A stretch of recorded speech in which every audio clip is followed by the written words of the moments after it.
Imagine burying a jar stuffed with nails, hair, and who knows what else under your house to ward off evil. Sounds like a spooky old ritual, right? But what if that protection is actually a trap, a curse you set for yourself? Today on Nth Glitch, we're digging into the eerie world of witch bottles, and trust me, this mystery will keep you guessing till the end. So hit that subscribe button, and let's unravel whether these bottles save you or doom you. Alright, Glitchers, let's dive into something straight out of a horror movie, but it's real. Picture this. It's the dead of night, and you're hiding a glass bottle under your floorboards. Inside, rusty nails, clumps of your hair, maybe even a drop of blood. You whisper a charm, bury it, and hope it keeps the darkness away. That a witch bottle.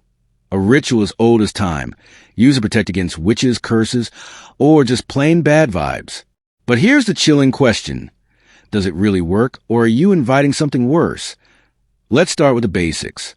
Witch bottles come from 17th century Europe, mostly in England, when people were terrified of witchcraft.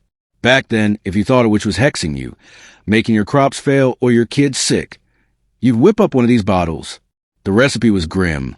Sharp objects like pins or nails, your own hair or urine, sometimes even a written spell. You'd bury it near your home, often under the hearth or doorstep, believing it would trap the witch's curse or even turn it back on them. Sounds like a solid plan, right? Well, hold that thought. That here's where it gets creepy.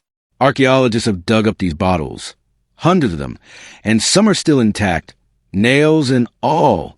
One found in London had human hair and a heart-shaped piece of leather pierced with pins. People believed the bottle would pin the witch's spirit, stopping their magic.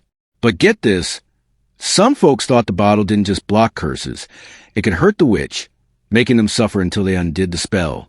Imagine that, a bottle that's half shield, half weapon. Now, let's talk about why this feels so eerie. The ingredients are personal. Your hair, your blood, your essence. You're putting a piece of yourself into this bottle, like a magical signature. The idea was that it tied the spell to you, making it stronger. But what if that connection works both ways? What if, by burying your DNA in a jar, you're tying yourself to something dark? Some old stories warn that a poorly made witch bottle could backfire, trapping you in a cycle of bad luck, or even summoning spirits you didn't mean to mess with. Let's dig deeper. The psychology behind witch bottles is wild. Back in the day, people lived in constant fear. Disease, famine, betrayal. A witch bottle was a way to feel in control, like you could fight the unknown. It's not so different from today, is it? We still cling to rituals, lucky charms, knocking on wood, to push back against chaos. But here's the twist. What if the real power of the witch bottle isn't magic, but belief? If you believe it'll protect you, maybe it calms your mind enough to change your luck. But if you believe it's cursed, well, your fear might make that curse real. Now let's flip the coin. Some modern witches and historians say witch bottles are pure protection. No curses here. They argue the bottles were a folk remedy, like chicken soup for the soul, meant to absorb negative energy and keep you safe.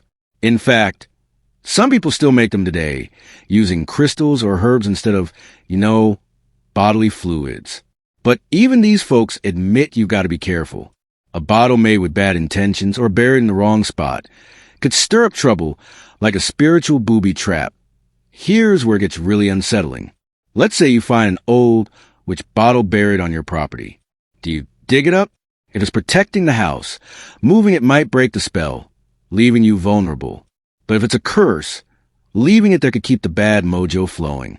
There are stories of people who disturbed witch bottles and faced freak accidents or streaks of bad luck.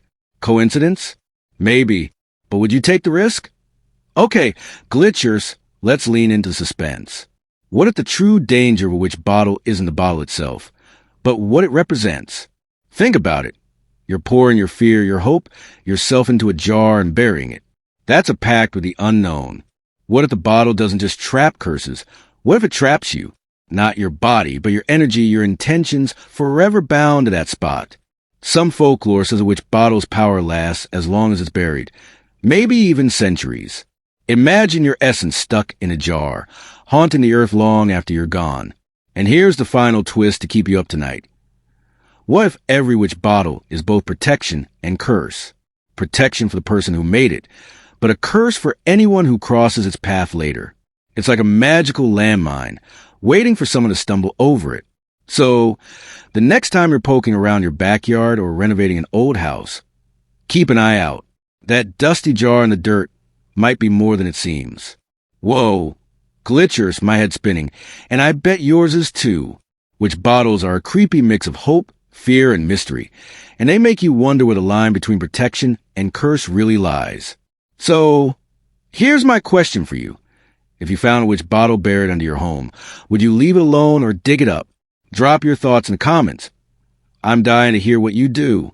If you love the spooky dive, smash that like button, subscribe to Glitch, and ring the bell for more mind-bending videos. Until next time, keep glitching, and I'll see you in the next one.